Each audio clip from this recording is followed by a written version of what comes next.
Genesis 41 from the ESV.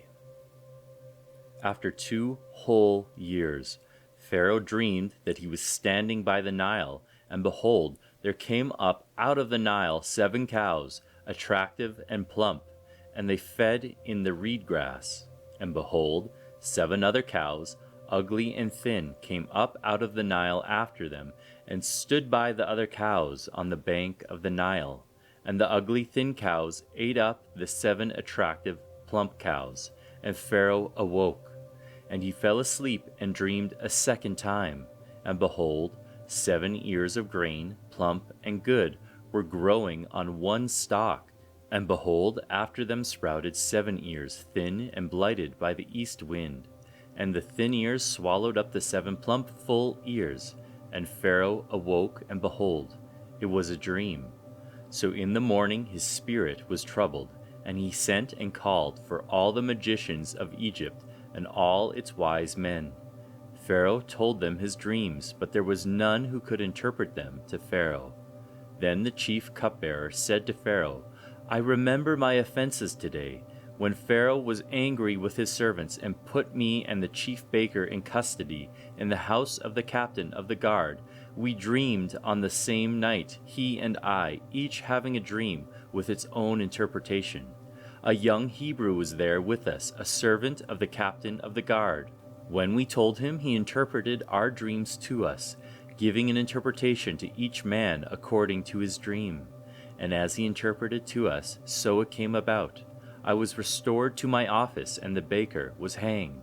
Then Pharaoh sent and called Joseph, and they quickly brought him out of the pit. And when he had shaved himself and changed his clothes, he came in before Pharaoh. And Pharaoh said to Joseph, I have had a dream, and there is no one who can interpret it. I have heard it said of you that when you hear a dream, you can interpret it. Joseph answered Pharaoh, It is not in me. God will give Pharaoh a favorable answer.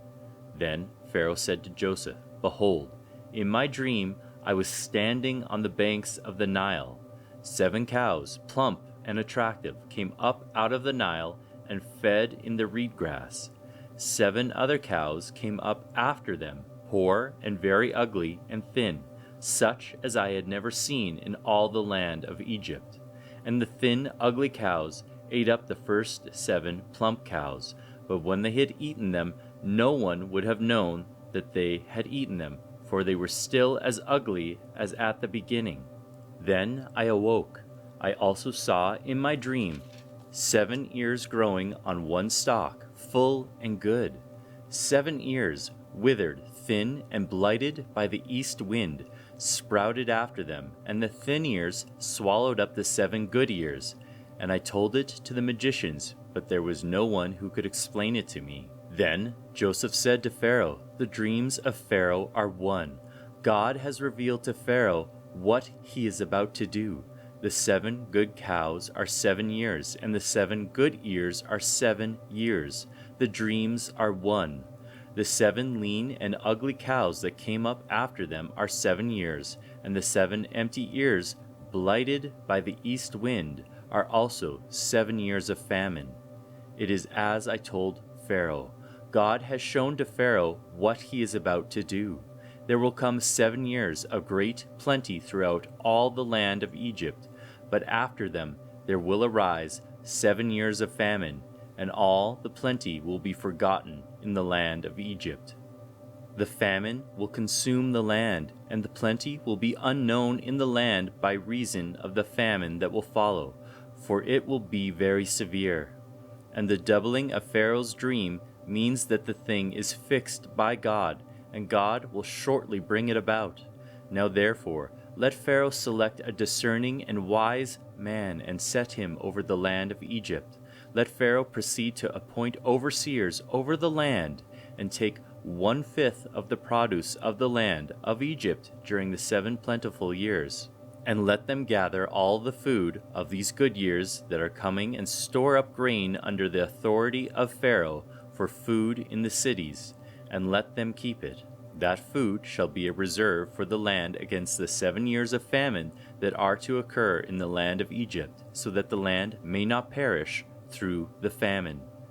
This proposal pleased Pharaoh and all his servants. And Pharaoh said to his servants, "Can we find a man like this, in whom is the Spirit of God?" Then Pharaoh said to Joseph, "Since God has shown you all this, there is none so discerning and wise as you are. You shall be over my house, and all my people shall order themselves as you command. Only as regards the throne will I be greater than you."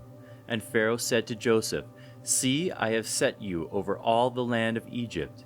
Then Pharaoh took his signet ring from his hand and put it on Joseph's hand, and clothed him in garments of fine linen, and put a gold chain about his neck.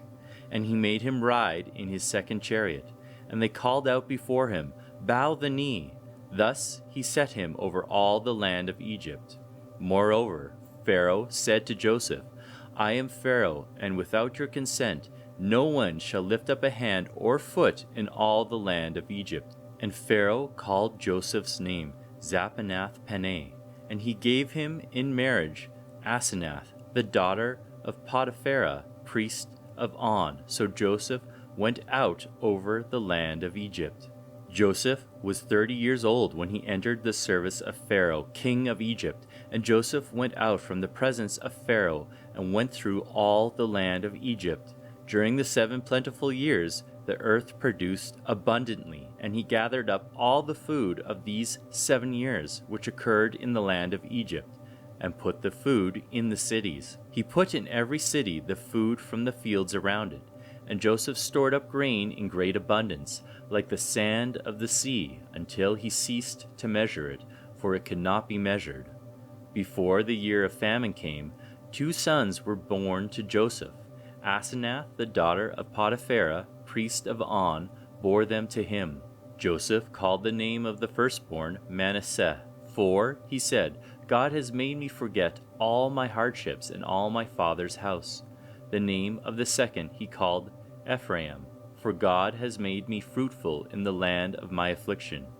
The 7 years of plenty that occurred in the land of Egypt came to an end, and the 7 years of famine began to come, as Joseph had said.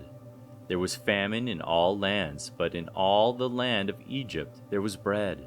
When all the land of Egypt was famished, the people cried to Pharaoh for bread. Pharaoh said to all the Egyptians, "Go to Joseph. What he says to you, do." So, when the famine had spread over all the land, Joseph opened all the storehouses and sold to the Egyptians, for the famine was severe in the land of Egypt. Moreover, all the earth came to Egypt to Joseph to buy grain, because the famine was severe over all the earth.